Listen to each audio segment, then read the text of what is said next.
उपदेश नसे हा कोणा, प्रेमळ हृद्गद विनम्र संवाद, साधक चरणी अर्पित संत कृपेचा पवित्र आस्वाद. साधन रसाचं वाक सुरू आहे. त्याला नेहमीप्रमाणे वेळ कमी आहे, तरी पण जसे अगदी सुरुवातीला आपल्याला म्हटलं होतं की पारंपरिक साधनं आहेत, तसं काही नवीन साधनं आहेत. साधनं नवीन अशा अर्थाने नाहीत, विचार नवीन आहे, दिशा नवीन आहे. आजच्या काळात त्याची गरज जास्त आहे. तर अशा साधनामध्ये महत्त्वाचं एक साधन आहे, ते म्हणजे समजूत, अंडरस्टँडिंग. समजूत हे आता साधन म्हणून करायची वेळ आली आहे. पूर्वी समजूत असे, आता ते करायची वेळ आली. म्हणजे आपल्या भाषेत साधं आपण म्हणतो ना घरात की काही जाणीव नाही, आपण एवढं केलं पण त्याची कोणाला जाणीव नाही. अमक्यांसाठी एवढं केलं, याची जाणीव नाही. ते म्हणजे काय नाही, तर ती समजूत नाही. हे समजूत हे साधन असं आहे की अगदी झोपेतून उठल्यापासून झोप लागेपर्यंत, प्रपंचापासून परमार्थापर्यंत, आपल्या साध्या घरातल्या कौटुंबिक गोष्टीपासून आपल्या ऑफिसमध्ये व्यवहारापर्यंत, जडापासून चेतनापर्यंत सगळीकडे लागू असलेलं हे साधन आहे. असा अगदी बारकाईनं अधिक सखोल विचार ज्यांना करायची तळमळ असेल, त्यातून काही गाठायचं असेल, तर त्यांनी जास्त करून कृष्णमूर्ती वाचायचे चांगलं. त्यामध्ये समजुतीचा व्यवस्थित विचार विकास केलेला आहे. आपल्याकडे साधन नाही असं नाही. काय असतं, नवीन साधन आहे म्हटलं की काहीतरी मागे आहे ना त्याचं, असं एक उगाचच वाटतं. म्हणजे आहे ना कुठेतरी, नाही काळात नवीन काहीतरी सांगितलं आणि ते उद्या फसलो आपण, म्हणजे त्याच्यात काय करा. तर तसं काही नाही आहे. परमार्थ काय करा, समजून करा, असंच सांगितलं ना महाराजांनी. मग ती समजूतच ना. हे परमार्थाची समजूत नसेल तर आत्ता पद घ्यायला झालं नाही, पण जन्मोजन्मी प्रदक्षिणा कोणी गाभारी जाईना. हे काय, गाभाऱ्यात काय, त्यात काय, तिथपर्यंत जाण्याची समजूत जर नसली तर जसं ह्या प्रदक्षिणाने अर्थ राहत नाही, तशा अर्थाने देवळात जाण्याला अर्थ नाही, यात्रेला अर्थ नाही, बाकीच्या साधनांना अर्थ नाही, अशा अर्थाचा जो अभंग आहे त्याच्यामध्ये हेच आहे. तो परमार्थ समजून करा. अगदी मोजक्यात सांगायचं म्हणून मी जास्त आपल्या ज्या डोळ्यासमोर आहेत त्या आठवणींचा विचार करतो. महाराज समजून म्हणाले, तात्यासाहेबसुद्धा असं म्हणाले एकदा की उत्सवाला माणसं कमी होती. तेव्हा तात्यासाहेब काय म्हणाले की उत्सवाला जास्त माणसं आली म्हणजे उत्सव मोठा झाला असं का समजतं आपण. जास्त माणसांच्यावर उत्सव अवलंबून नाही, साधन जास्त झालं का, त्यांचा भाव वाढला का, भक्ती वाढली का, ती किती आहेत ह्याच्यावर साधन मोजू नये. तसं संख्येवर साधन नाही मोजता येत. ही समजूत आहे परमार्थातली. नाहीतर गर्दीवर साधन मोजलं जाईल. गर्दीवर साधन मोजलं गेलं तर त्याचं काय होईल ते आपल्याला दिसतंच आहे, काय सांगायला नको. तेव्हा उत्सव काय, तिथे काय, पुण्यतिथी काय, कोणत्या गोष्टी काय, ह्या सणवार काय, ह्या सगळ्यातलं हेतू, त्या हेतूची ज्याला समज आहे त्याला बरोबर त्यातला हेतू साध्य झाला की त्याचं काम होतं. समजूत हा थेट मार्ग आहे. एकदा जर लक्षात आला तर मनुष्य आपल्यामुळं उद्दिष्टाला जाऊ शकतो. आणि ती नसली तर त्याला कितीही ट्रेनिंग द्या, तो आहे तिथेच राहतो. बाकीचं सगळं जन्मोजन्मी प्रदक्षिणा म्हणजे ते पोवती फिरणं आहे नुसतं. हात कोण जायला तयार नाही आहे. तर ते जाणं म्हणजे समजुतीचं जाणं आहे. तर तसं जाणं व्हावं यासाठी जसं तात्याने हे सांगितलं तसं तात्या एकदा आपल्याला गुरुपौर्णिमेच्या विषयाच्या संदर्भात माहिती असेल म्हणाले होते की आपण आता हे पौर्णिमेला इथं आलो गुरूंच्या, तर गुरुपौर्णिमेला आलो, ती पौर्णिमा तिथी आली म्हणून आलो का, तिथीसाठी आपण गुरुपौर्णिमा करतो आहोत का. हे जितकं सोपं आहे, साधं आहे कळायला, तर ती पौर्णिमा आली म्हणून कळत नाही. आपल्याला त्याचं जे महत्त्व आहे, त्यामुळं माझ्या जीवनाचा जो साधनेचा कलेनं प्रवास होतो आहे तो ज्यांनी पूर्णत्वानं साधलेला आहे त्याची मला सारखी आठवण राहावी, निदान वर्षातून एकदा तरी व्हावी म्हणून पौर्णिमा केली. खरं मला काय साधायचं आहे ते जर लक्षात असेल तर ठीक आहे, मी कलेनं माझी साधना वाढते हे म्हणणे आहे. पण ती कलेनं वाढत असली तरी पूर्ण कला काय आहे ते लक्षात यावं. पौर्णिमा म्हणजे ती काय आहे ते लक्षात यावं. ती गुरुना म्हणजे सर्वात विकसित स्थितीला काय असते हे लक्षात यावं म्हणून एक ऑकेजन ठेवला. एक काहीतरी विशिष्ट तिथी वार दिल्याशिवाय ते होत नाही म्हणून ठेवलं. नाही तर गुरुपौर्णिमा हा रोजच लक्षात ठेवण्याचा विषय. समजुतीन केलं तर त्या अर्थाने गुरुपौर्णिमा झाली. नाही तर तिथी आली, कार्यक्रम कोणते करायचे ठरलं, सकाळी काय, दुपारी काय, संध्याकाळी काय, झालं की झाली गुरुपौर्णिमा. तर ती नाही गुरुपौर्णिमा झाली. ज्या अर्थाने गुरुपौर्णिमा व्हायला पाहिजे ती कोणती आहे, ती समजूतच आहे. परत तर समजून करा महाराज म्हटले. त्याचे हे सगळ्या गोष्टी आपल्याला अनुभवायला असतील. मागे मी आपल्याला भीमरावांची गोष्ट पण सांगितली. भीमराव गाडगोळी जे होते म्हणजे ब्रह्मानंदांचे आपल्याला माहिती असते. तर त्यांचे पुतणे जे तिकडे कर्नाटकात खूप त्यांनी काम केलं. अखेरच्या ह्याच्यामध्ये त्यांना म्हणजे का गंभीर आजारामध्ये मुंबईला आणलं होतं आणि ते मुक्कामाला यांच्याकडे तात्यांच्याकडे होते वगैरे सगळं आपल्याला बाकीचं माहिती असेल. मला त्याच्यातली समजूत तात्यांची काय होती, ही समजूत ही कशी आहे गोष्ट साधं सांगायचं म्हणजे एक दगड आहे. मनुष्य दगड म्हटलं की देतो टाकून. माणूस म्हटलं की असं टाकता येत नाही म्हणून, नाही तर मनुष्याला टाकून देईल. हे खरं सांगायचं तर आतून असं आहे. पण तसं ते करता येत नाही म्हणून करता येत नाही, कारण तो टाकायला गेला तर तो उभा राहील. त्यामुळे तसं नाही. दगड काही करीत नाही म्हणून त्याला टाकणं आणि माणूस काहीतरी करतो म्हणून तो सांभाळणं हे समजुतीचं साधन नाही. दगडसुद्धा ठेवता येतो, माणूससुद्धा ठेवता येतो. माणूससुद्धा त्याची जी जागा योग्य ठिकाणी काय त्याला हवं असेल तिथे तो बरोबर ठेवता येतो. तसा दगडसुद्धा त्याचा उचलायचा झाला तो कुठे ठेवावा हा सुद्धा प्रश्न आहे. आपण ही समजूत कुठे आढळते, अगदी सोप्या साध्या ह्याची व्याप्ती खूप आहे, मला कल्पना आहे. पण ह्याच्या व्याप्तीचे अधिक विचार पुढे करू. पण निदान समोर तरी असू दे की मनुष्य साधा आत्ता येतो बाहेरून, आल्यानंतर चपला काढतो. आता गडबड असली तर मनुष्य आता काय करतो माहितीच आहे आपल्याला. तर बाहेरून सुद्धा येणार आहे. आता मुलं आहेत बाहेरून येतात, मोठी माणसं बाहेरून येतात, बरं तिथे चप्पल काढलं आली. हे समजूत नाही आहे. ज्याने आज आपण चालत आलो तर एक समजा काय अर्धा तास चालत आलो, 5 तास चालत आलो, 15 मिनटं चालत आलो, त्यावेळेला आपल्याला एकही खडा ज्या चपलेने टोचू दिला नाही, तिला नंतर फेकून देणं बरोबर आहे का नीट ठेवणं बरोबर आहे, एवढं समजुतीचं साधन म्हणजे हे किती नीट ठेवणं. आणि मला सांगा ज्या पायात ती घातली ती परमेश्वरानं समजुतीनं समाचारानं ठेवलेत ना बरोबर. ते उलटे सुलटे असे करून ठेवले का काही, त्यानं करताना बरोबर जोडून ठेवले आणि तसेच ते आपल्याला उपयोगी पडतात. ते त्याच तालात त्याच क्रमाने मागे पुढे होतात म्हणून आपलं चालणं होतं. ज्याने आपल्याला हा खडा टोचू दिला नाही तर त्याला आपण ते ठेवताना साधी गोष्ट आहे की त्या जुळवून ठेवल्या, शेजारी ठेवल्या, समांतर ठेवल्या. इथं समजुतीची अगदी छोटी सुरुवात आहे.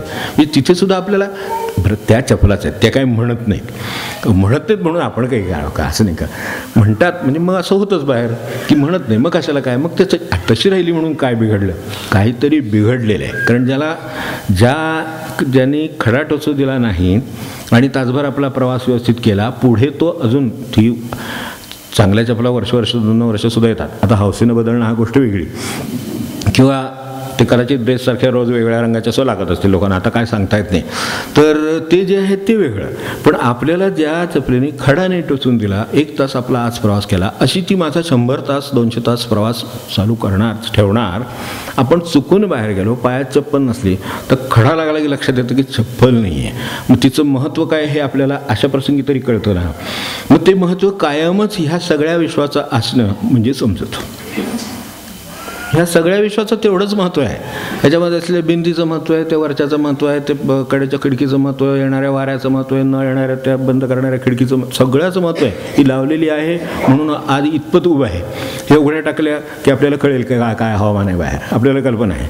तर ह्या सगळ्याचं महत्त्व आहे ना. तर तसं ह्या सगळ्याच गोष्टींचं तितकंच महत्त्व आपल्या मनामध्ये असणं हे जर असेल तर एक समजूत आहे आणि तिची व्याप्ती केवढी आहे हे लक्षात येईल.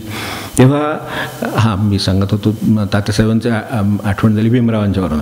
तर भीमराव त्यांच्याकडे मुक्कामाला असताना मागे मी बोललो आपल्या की अगदी छोटीशी खोली होती, 2 साईडला दोघांचे ह्यांचे अंथरूण तात्या बसून असायच्यासारखे जास्त, की त्यांना काही त्रास होऊ नये, येऊ नये. आणि हे थंडी आत्ता आठवली म्हणून आपल्याला ते आठवलं असेल. मी उपासनेच्या वेळेला एकदा हे बोललो होतो की थंडी असली तर त्यावेळेला कोळशाची शेगडी पेटवण्याची पद्धत होती. तर कोळशाची शेगडी पेटवून ह्याला ऊब आणायची, एवढंच आहे ना. हे आपल्याला आता लक्षात आलं त्यांनी काय केलं ते की ती शेगडीमध्ये ठेवली आणि ती त्यांच्याजवळ सरकवून ठेवली जेणेकरून त्यांना झोपेत त्रास होऊ नये पूर्णपणे ऊब राहावी आणि थंडी कमी व्हावी. आणि त्यांना भीमरावांची कल्पना आहे की किती त्यांनी साधन केलं आहे, किती त्याचा लोकांना उपयोग झालेला आहे, हे सगळ्याची कल्पना आहे. म्हणून ते शेगडी त्यांच्याजवळ ठेवायची आणि शांतपणे बाजूला बसून राहायचं. आणि नंतर जेव्हा झोप यायला लागेल त्यावेळेला हळूहळू आडवं व्हायचं. ते आडवं झालेले दिसले की हे जागेच असायचे. ती जी शेगडी आहे ती शेगडी तात्यासाहेबांच्या गादीकडे सरकवून ठेवायची. ह्याला समजूत समजतो नाही. त्यांना असं वाटते की ह्यांना त्रास होऊ नये, ह्यांना असं वाटते त्यांना त्रास होऊ. पुन्हा तात्या जागे झाले की शेगडी आपल्याजवळ कशाचं भीमरावच करणार, दुसरं कोण करणार, म्हणून परत शेगडी तिकडे सरकवून ठेवायची. परत झोपून थोड्या वेळानं जागेली की परत शेगडी तिकडे करायचं. ह्या जो आनंद आहे तो स्वतःसाठी शेगडी पेटवण्यात नाही, ही समजूत. स्वतःची शेगडी पेटवली त्यात काय कौतुक आहे. तर पक्षी सुद्धा स्वतःसाठी सगळं करतात, त्यात नाही कौतुक. ह्यांनी त्यांच्यासाठी ठेवली आहे आणि ते जर समजुतीनं पुन्हा ती आपल्यासाठी सरकवत आहेत, आपल्याला डोळा लागल्यावर तर ती लगेच त्यांच्याकडे पुन्हा सरकवून ठेवणं, ह्याला समजूत समजतो. मग ती दगडापासून कशी लागू होते आणि पुढेपर्यंत कशी जाते हे आपल्याला कल्पना येईल. हे सगळे सारांश मागचे म्हणून हे परत एकदा समोर ठेवले. नसतील, विसरले असतील किंवा मागे पडले असतील तर समोर यावेत. यातून खरी परिपक्वता माणसाला येते. समजुतीनं माणसाला परिपक्वता येते. खरं समजूत हे साधन आहे. पूर्ण परिपक्व झाला की काय होतं, जसं निसर्गामध्ये एक नारळ पूर्ण परिपक्व झाला म्हणजे सगळीकडून जो वासनेने आणि प्रारब्धाने अडकलेला आहे सगळीकडून, तो नारळ सुटतो आणि आत वाचतो. आपण बघितलं असेल तो परिपक्व स्थितीला आला, त्याच्यातलं सगळं पाणी आटलं आणि कडेकडेला सगळीकडे अडकलेले जे अंश असतील ते सगळे दूर झाले. नुसता नारळ गुडगुड वाचतो. आपण बघितलं असेल ही त्या नारळाची जी म्हणजे श्रीफळाची जी परिपक्वता आहे ती चित्ताला येणं म्हणजे ह्याच्यातले परिपूर्णता.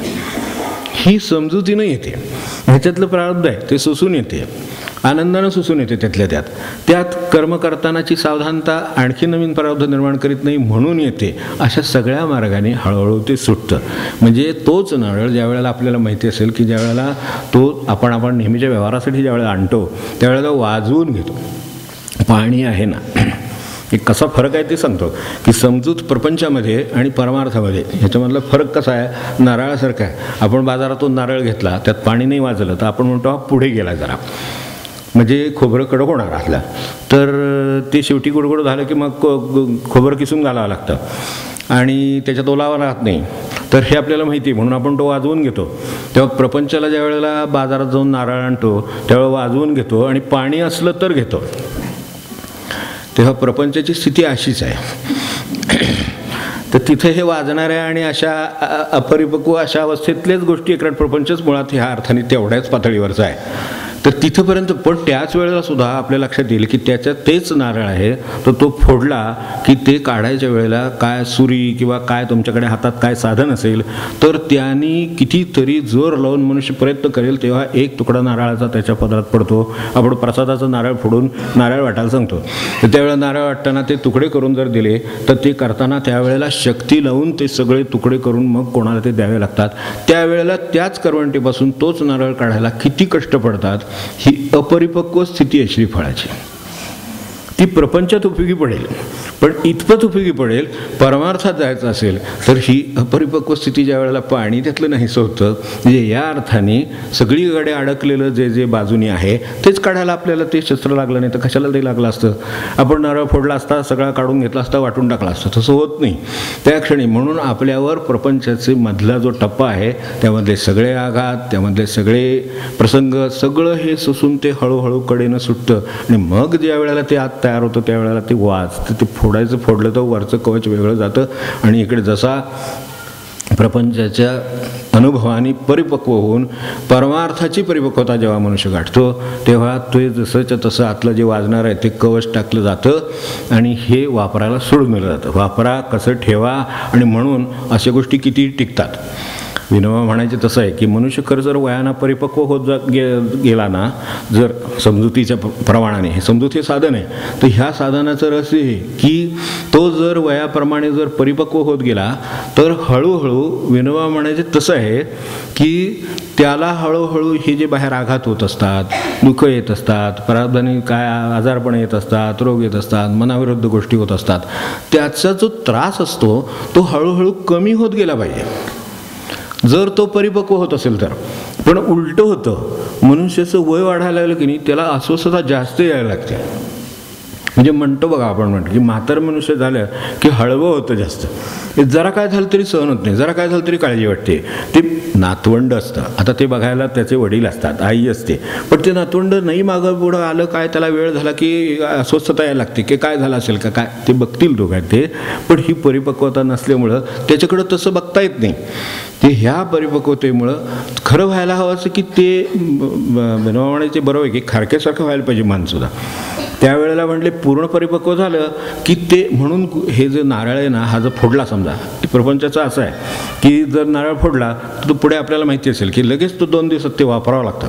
दुसऱ्या तिसऱ्या दिवशी लगेच विघटन सुरू होतं त्याचं, कारण त्याच्यात तो ओलावा आहे आणि ही वासनेच्या सगळ्या बाजूनी चिकटलेलं आहे, तर त्यामुळे ते खराब व्हायला लागतं लगेच. पण हेच जे वाजलेलं जे फोडलं ज्याचं कवच टाकून दिलं ते तसंच्या तसं ठेवलं तर महिन्यान टिकतं. साध्या प्रपंचातली साधी वस्तू आहे ही, काही सगळ्या प्रपंच परमार्थाचं रहस्य नव्हे. पण उदाहरण म्हणून साधं जर घेतलं तर एवढं त्याच्यात सत्तं की नंतर ते पुढे ते राहू दे, महिन्यानं 15 दिवसानं वापरलं तरी चालेल इतकं त्याच्यात, कारण त्याच्यातला जो अंश आहे सगळा तो सगळा निघून गेलेला आहे. तेव्हा ते कवच टाकतो ना तसा देहसुद्धा मनुष्य टाकून देऊ शकतो. त्यातला आतला आहे ते परिपक्वच आहे, ते ठेवू दे राहू दे, तुम्ही ठेवा, 2 महिने ठेवा, 1 महिन्यानं वापरा, 2 महिन्यानं वापरा, ते सगळं आहे तसं आहे ही समजूत. पण आता उलटं होतं की वयाने ही समजूत परिपक्व होत जाण्याऐवजी त्याची समजूत उलटी आधीच जास्त असते की काय असं वाटावं अशी परिस्थिती असते. म्हणजे तरुण वयात मनुष्य बघा की तरुण वयात तो आघात व्यवस्थित घेतो, तो म्हणतो ठीक आहे असे आघात होणारच असं म्हणून करायचे, तो घेतो.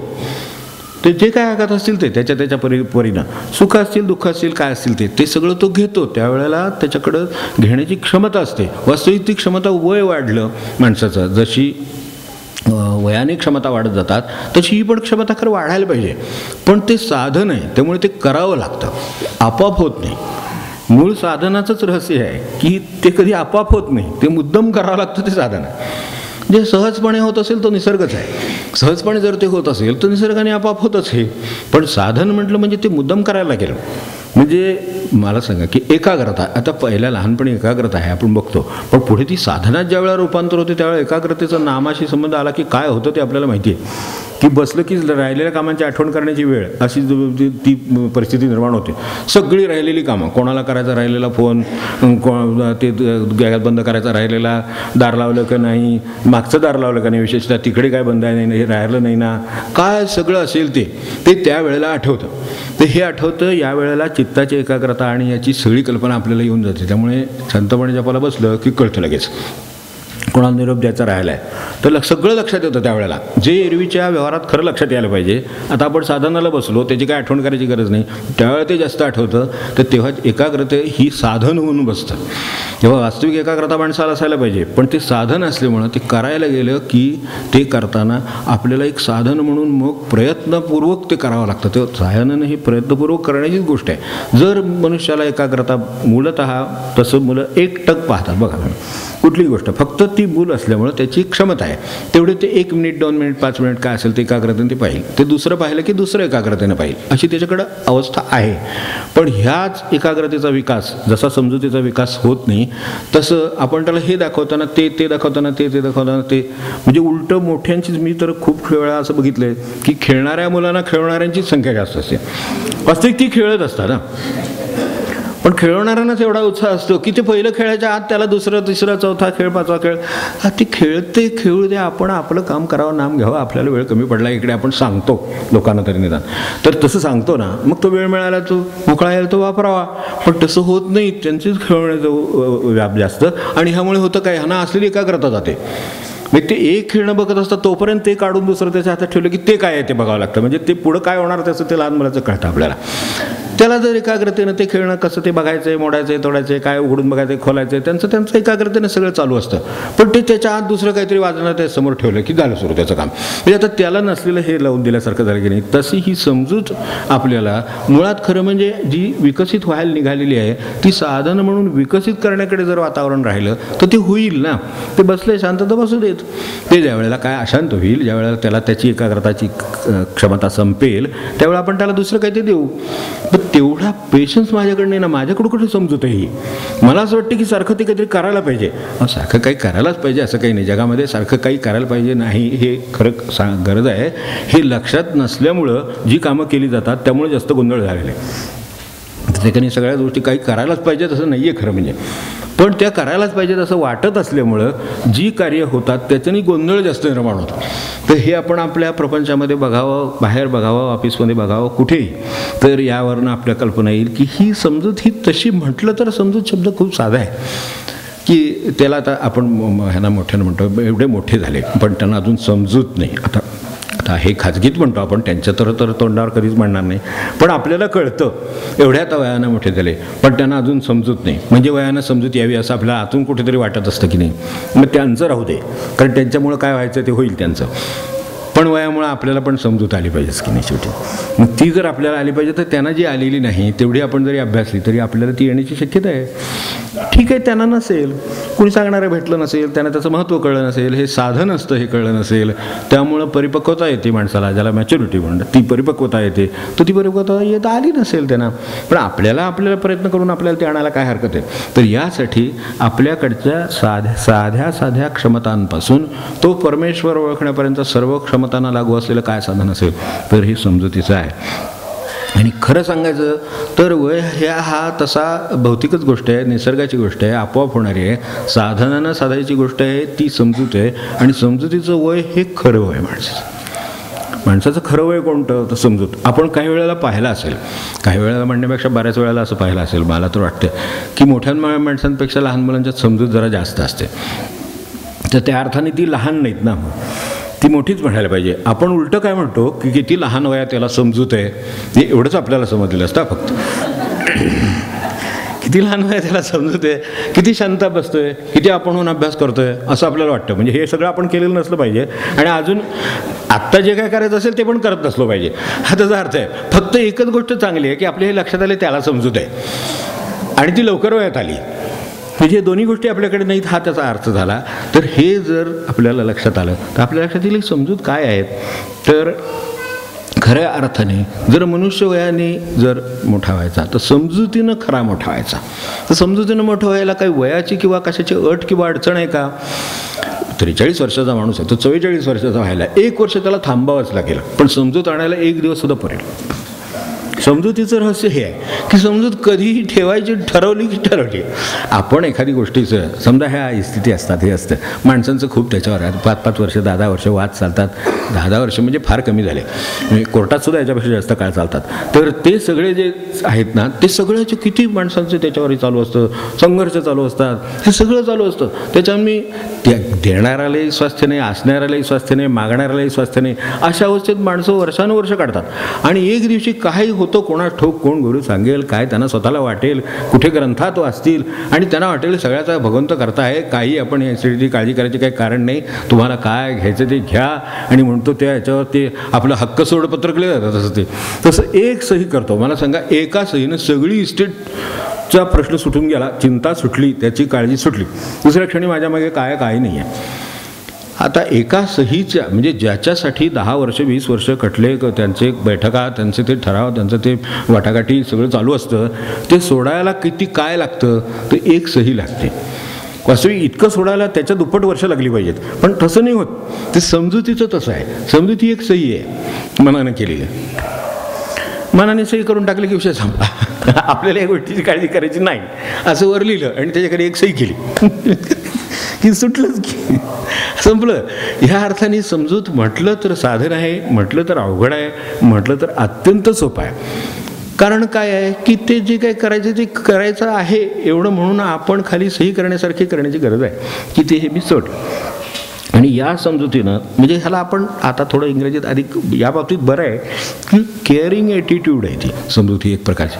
काळजी घेण्याची म्हणजे काळजी घेण्याची एक प्रवृत्ती आहे. काळजी करत राहण्याची प्रवृत्ती नाही, ती सहज आहे. प्रत्येक गोष्टीची काळजीच वाटते, मग की नाही. उशीर व्हायला लागला तरी आता काळजी वाटणार, तर काळजी वाटणार, तिची काय काळजी काय कारण नाही. पण ही काळजी घ्यायची जी बाजू आहे केअरिंग आहे, तर केअरिंग आहे. त्यामुळं प्रत्येक गोष्टीबद्दल काळजी आहे की वाटेत खडा पडला असला तरी मनुष्य उचलून तो ठेवणार, वाटेत कपटा पडला असता कागदाचा तो उचलून ठेवणार, ह्या गोष्टीची गरज आहे. आणि मला सांगा, असं समजुतीनं जर कोणी वागणार असलं तर दुःखाचं होतं का सुखाचं होतं, एवढं तरी विचार करू. घरात समजुतीनं असं कोणीतरी वागणार आहे. कोणी समजा आजारी मनुष्य आहे, त्याला मोठी कलकल सहन होत नाही, तर त्याला हळूहळू आवाजात ती बाकीची माणसं बोलत आहेत, तर त्याला सुखाचं होतं आणि यांनाही काही दुःखाचं होतं असं नाही. यांचीसुद्धा एनर्जी वाचतच असेल की. 70-80 डेसिबलमध्ये बोलायचं आणि 10 डेसिबलमध्ये किती फरक आहे. ह्यानं स्वतःला नाही का फायदा होणार. तेव्हा समजूत ही साधन असं आहे की ती सर्वांनाच फायदा देतं. समजुतीनं कोणाचं नुकसान नाही. एखादं साधनाचा प्रकार आहे. काही साधनाने म्हणजे काहींचं आता साधन आहे, समजा योग आहे किंवा एक विशिष्ट वेळेला माझा जप आहे, तर ते 8 वाजता जप काय ते करायला बसणार किंवा 5ला बसणार म्हणजे बसणार. पहाटे 5ला 4ला उठणार म्हणजे उठणार. त्यावेळेला ते धडधड करणार, लाईट लावणार, सगळ्यांना ते भांडी बादल्या पाणी सगळं वाजणार. बाकीची शांतपणे उशिरा झोपलेली बाहेरून दमून आलेली माणसं कंटाळणार, वैतागणार. एवढं अगदी पहाटेच ती करायला पाहिजे का दिवसभर मोकळा पडलेला असतो, त्यावेळेला हिंडत असतात. मग त्यापेक्षा तेव्हा जपाला बसावं असं येतं की नाही मनामध्ये. म्हणजे साधनं जरी असली तरी सुद्धा त्यात पुन्हा हा फरक आहे की पहाटे 5ला समजा बाकीच्यांना त्रास होत नसेल तर आपण पडल्या जागी जप केला तरी भगवंताला चालतो. आपला भगवंत कमरेवरचे हात काढत नाही काही केलं तरी. हा इतकी आपली सोय असताना कशाला ते बाकीच्यांना त्रास, हा समजुतीचा भाग आहे की नाही. आता बाकीचे जर तुमच्या उठण्याची वाट पाहत असतील आणि एकदा बाबा हे एकदा जपाला गेले म्हणजे बरं होईल असं जर असेल सोडून देऊ, काय करणार. असं जर असेल आणि जर तो मनुष्य बाबा पहाटे 5ला उठून जाऊन गच्चीवर बसणार असेल, हां ठीक आहे, म्हणजे घरात सगळं शांत झालं, आपण आपला 7 वाजता उठलं तरी चालेल. आता असं असेल तर हे सुद्धा समजुतीचंच लक्षण आहे. उलटं असा माणसांना आपल्यापासून एक सुख मिळतं, याच्यासाठी समजा जर मनुष्य 5 वाजता जाऊन जर गच्चीवर बसणार असेल आनंदानं, कारण ते समजुतीचा भाग आहे. पण ते 5ला उठून ते लाईट लावून ते भांडे आपटून ते हे करून तो चहा लागतो, त्यासाठी ते दूध, मग त्यात पुन्हा ते नाही सापडलं म्हणजे कुठं ठेवलं याच्यासाठी त्याला हाक मारून काय करायचं काय. याच्यातून जो जप होणार त्यानं भगवंत नाही मिळणार. काय सांग, भगवंत म्हणेल माझ्या 5 माणसांना त्रास दिला असं एकट्याला मला सुखी करतोय, काय गरज नाही त्याची. त्याच्यापेक्षा त्या 5 माणसांना सुखात ठेव आणि तू शांतपणे पडून राहा ना, मी तुझा जप करतो, होईल की नाही. मला सांग, खरं म्हणलं तर हे किती सोपं आहे. तेव्हा या अर्थाने समजुतीचं वय आहे आणि ती म्हणजे केअरिंग ॲटिट्यूड आहे, ती माणसांच्या बद्दल आहे, घटनांच्या बद्दल आहे, करणाऱ्या माणसं म्हणजे ही. आणि ती किती असते हे आपल्या तात्यांचा विषय मागे पण बोललो होतो, तसं परत एकदा आठवण करतो की किती या लोकांना म्हणजे दुसऱ्याच्या काळजी त्याची घेण्याची त्यांच्या ठिकाणी इतकी म्हणजे अंतःकरण दुखावू नये. परवा मला एकाने विचारलं ही गोष्ट की महाराजांनी असं का नाही सांगितलं की भरपूर जप करावा. त्यांच्या त्या गुरूंनी सांगितलं की एक माळ जप करावा. आपल्याकडे सांगतात की नाही की अनुग्रह द्या, 1 माळ जप रोज करत जा. त्यांनी 1 माळ करायला सांगितल्यामुळे माझी 1 माळ कधी चुकली नाही. म्हटलं त्याच्या कधी 2, 4, 5 झाल्या का, तर नाही झाल्या, कारण महाराजांनी सांगितलं नाही आहे. म्हटलं त्यांनी अखंड नाम घ्यापर्यंत सगळं सांगितलं, म्हणजे आपण त्यांनी सांगितलं ते 1 माळ तेवढीच का धरून ठेवायची आहे. म्हणजे समजुतीत सुद्धा घोटाळेच आहेत बरेचसे. तर ते जर दूर झाले तर त्यांना जास्त करावं असं वाटतंय, तर तो आपण जास्त करावा ना. त्यांनी कुठे असं म्हटलं, त्यांना तर अखंड अनुसंधान पाहिजे. मग आता ते एका माळेनं आपल्याला साधेल.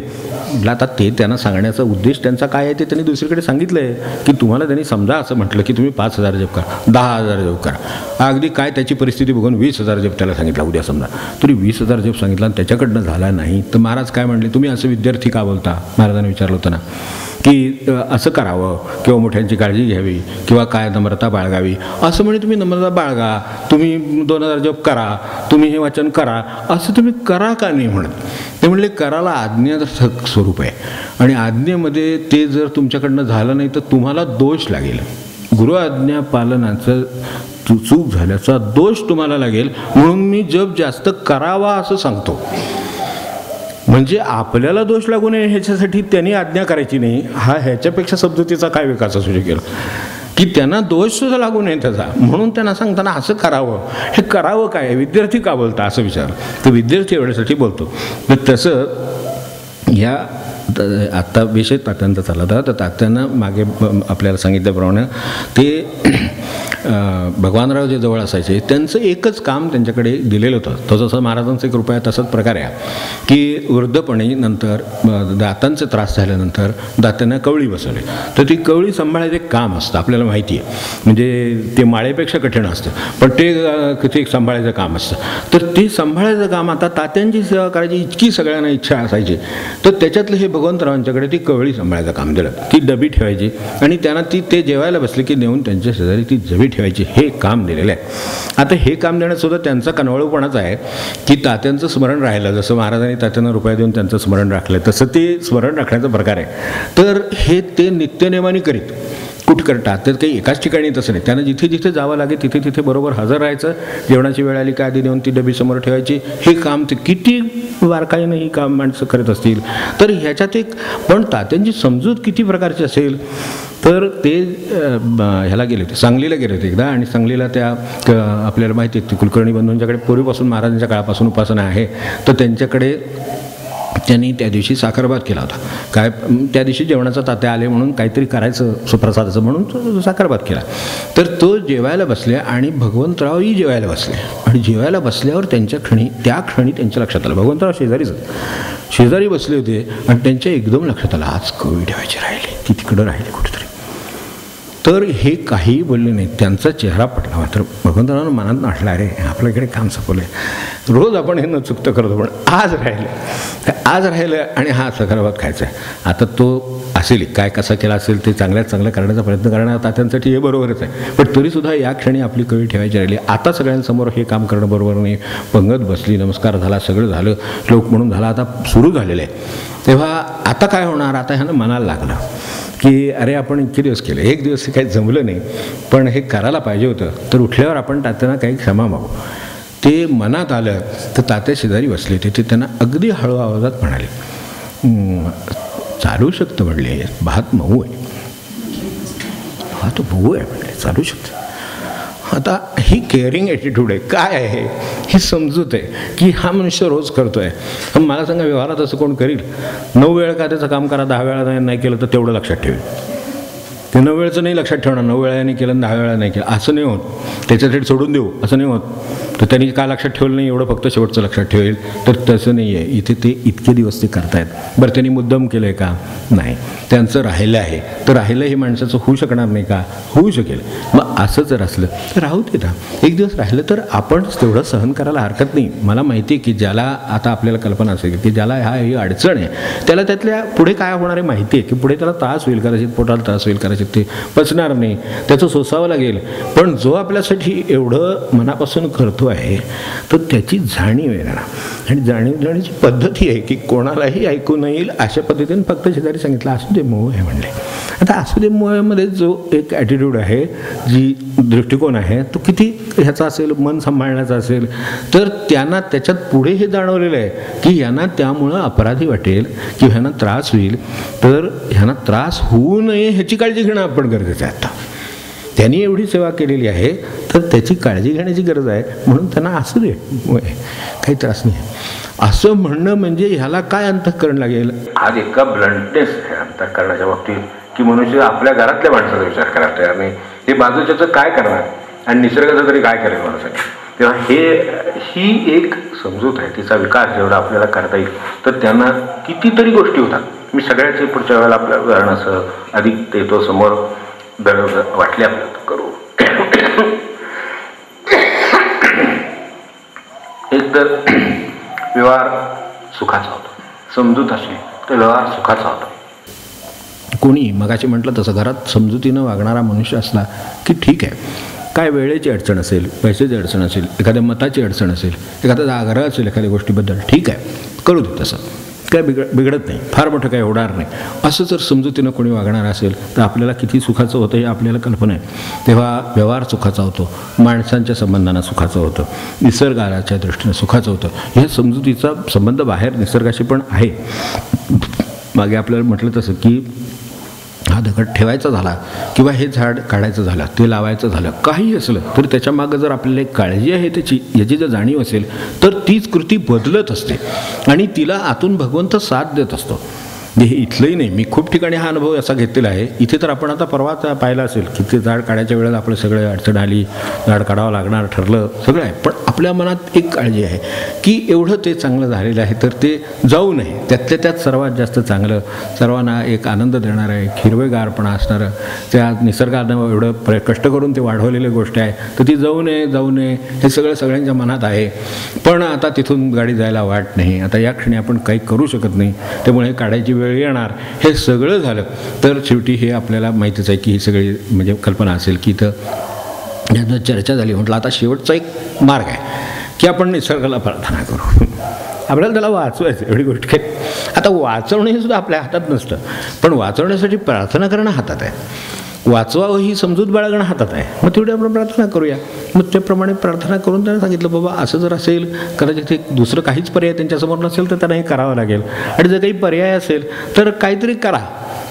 आपण इथं पर्जन्याला सुद्धा प्रार्थना करतो तर त्याला नाही का दाद देत, मग त्यामध्ये आपली समजूत नाही का की बाहेर सगळीकडे असं पीक पाण्याचं नुकसान होईल, संबंध चक्र बिघडून जाईल, संबंध वर्षभर त्याचा त्रास होईल, प्यायच्या पाण्यापासून सगळी पंचायत होईल, तर आपण हे करा असं म्हणण्यामध्ये जी समजुतीचा भाग आहे हा तो खरा परमार्थ आहे, समजुतीतच खरा परमार्थ आहे. तर त्या अर्थाने हे साधन म्हणून आपण केल्यानंतर ते साधन केल्यानंतर एक अर्ध्या तासानं त्यांचं त्या म्हणजे ज्यांनी सांगितलं होतं की इथं मार्ग निघणं शक्य नाही, त्याच जे कोणी चालक होते त्या गाडीचे, ज्यांना गाडी पलीकडे न्यायची आणि त्याच्याशिवाय ते काम होत नाही इथलं असं झालं होतं, तर त्यांनी स्वतःच उठून इकडून तिकडून चार बाजूनी बघितलं नंतर आणि आत येऊन निरोप आला फक्त की ते ड्रायव्हरच म्हणतात मीच मार्ग काढतो म्हणून.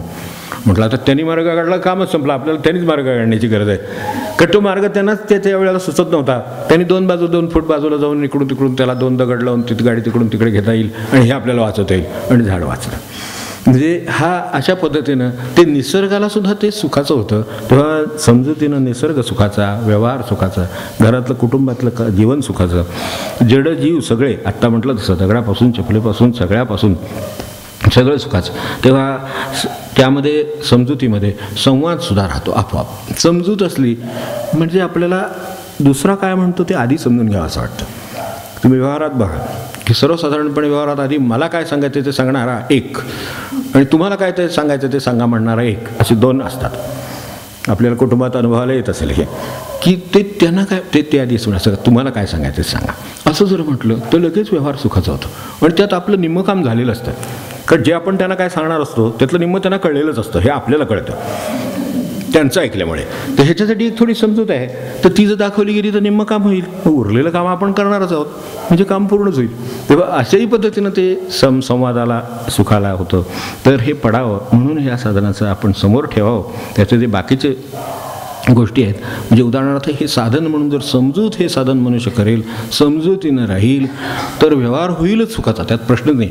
पण पारमार्थिकदृष्ट्या समजुतीच्या साधनानं प्रगती लवकर होते, कारण जे करतो त्याची समजूत त्याला आलेली असते. काय करायचं हे याची समजूत आलेली आहे. आपल्याकडे पूजा आहे, तर पूजा करायची म्हटल्यानंतर सगळ्या माणसांना, घरातल्या सगळ्यांना, इथं निदान अगदी हक्काच्या माणसाला तरी कामाला लावण्याकडे प्रवृत्ती असते. ते पाणी द्या, ते हेच द्या, ते घासूनच द्या, भांड्याला डाग पडले, तुमचं लक्ष नाही, पाठ कुठे गेला, हे कुठे गेलं, हे सगळं ती कटकटा. तर ती कटकट होऊन म्हणजे जी गोष्ट खरं म्हणजे आधी आनंदाची असायची, जी खरं साधनाची असायची, ती अशी होऊन बसते. मग त्याच्यासाठी आपल्याला हे करता येण्यासारखं आहे की बस समजूत आहे, काही राहिलं असलं आपण पुसून घेतलं, काय असेल ते करून घेतलं, एखादी वस्तू धुवून घ्यायची राहिली धुवून घेतली, एखादी वस्तू कमी असली तर नमस्कार केला त्या परित्यर्थ, काही बिघडत नाही, देवाला चालते सगळं. ते काय हे 5 दिलं म्हणून काय आपल्याला तो जास्त प्रसन्न होणार आहे असंच काय भाग नाही. आपण कर्म पुरं करायचा प्रयत्न करायचा एवढंच, पण जे राहिलं असेल त्याला नमस्कार पुरतोच ना. सगळ्यात शेवटी सगळे काय ती पूजा झाली की म्हणतातच ना, सर्व राजोपचारान कल्पयामी. म्हणजे आता खरं राजोपचार व्हायला पाहिजे देवाला म्हणजे, पण शेवटी म्हणतात सगळं झालं की काय ते छत्रम वादम काय चामरम वगैरे आहे ना सगळं, तर ते सगळं करून सर्वे राजोपचारान कल्पयामी. म्हणजे शेवटी आता मी कल्पनेनेच उरलेले सगळे उपचार करतो असं म्हणतोच की नाही. म्हणजे त्यावेळेला काय करतो, समजुतीनं आपण देवाला सांगतो की उरलेले उपचार मला काय करणार, छत्र चामर अमकं तमकं हे काय मला जमणार नाही, पण हे सगळे राजोपचार तुझे व्हावेत अशी माझी इच्छा आहे आणि ते मी कल्पनेनं तुला अर्पण करतो. आणि अर्पण केलं की भगवंत प्रसन्न होतो प्रत्यक्ष दिल्यापेक्षा. कारण समजुतीनं म्हणजे आपल्या असं लक्षात ठेवू, क्षणभर बाहेर गेलो, घरातल्या माणसाला आल्यानंतर काही करायला वेळ मिळाला नाही आहे, कर्म नोकरी करणारा आहे किंवा घरात काही अडीअडचणी आहेत, आजारी मनुष्य आहे, तर गेल्यानंतर त्याला काही समजा तुमच्या काय नाश्त्याची व्यवस्था करता येणार नाही, बाहेरून आणा असं मी म्हणत नाही आहे, नाही तर आधीच पुढे पुढे म्हणतील माणसं त्यांनी सांगितले तिथं, त्यामुळे येताना घेऊन येत जावा असं काही म्हणू नका. फक्त तर येताना काय समजा त्याला नाश्त्याला काहीतरी चांगलं अगदी घरगुती कुठून तरी घेऊन आला समजा, आणि आज बाबा तुम्हाला काही कष्ट नको म्हणून मी घेऊन आलो आहे असं जर समजुतीनं मनुष्य घेऊन आला आणि काय असेल ते चरपेटा आणणार काय, तर ते जे काय आणलेलं असेल ते जर आनंदाने खाल्लं तर त्यांना समजुतीनं सुख लागलं, आपल्याला समजुतीनं सुख लागलं. थोडी जाणीव आहे दुसऱ्याची की त्याला यावेळेला अडचण काय असेल. तर देताना हे दिलं, करताना असं केलं, तर हे सगळं आपल्याला शक्य आहे, अशक्य गोष्ट नाही, फक्त एक समजूत बाळगण्याची गरज आहे. त्यामुळं हे कळू शकतं, सहवासाने कळेल, उभयपक्षी सुखाचं होईल. तर ह्या समजुतीच्या साधनाकडं काय आहे, हळूहळू मी असा विचार करतो क्षणभर की साधनं अनेक आहेत.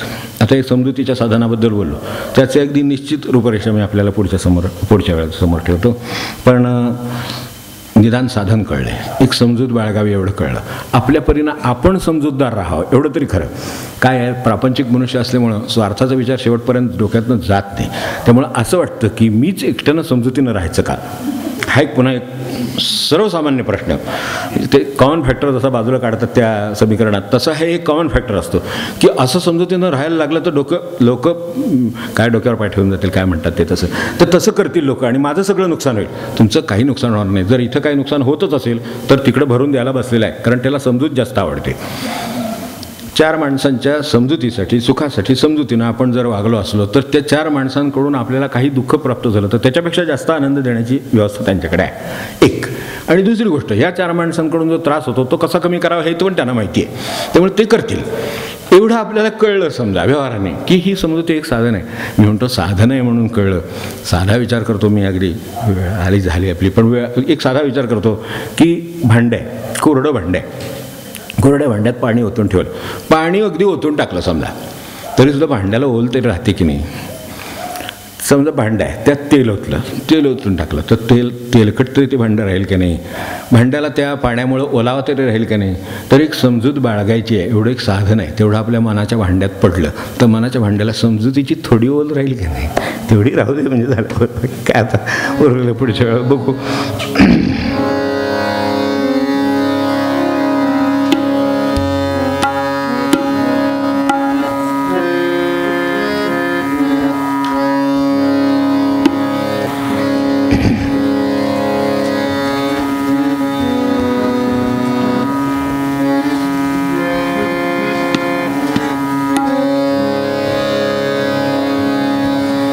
मनुजा राम सरावर रे, मनुजा राम सरावर,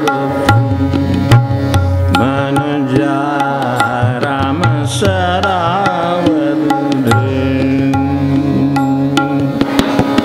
भ्रमदायक जग सर्वहि मानुनी, भ्रमदायक जग सर्वहि मानुनी, माया सरे,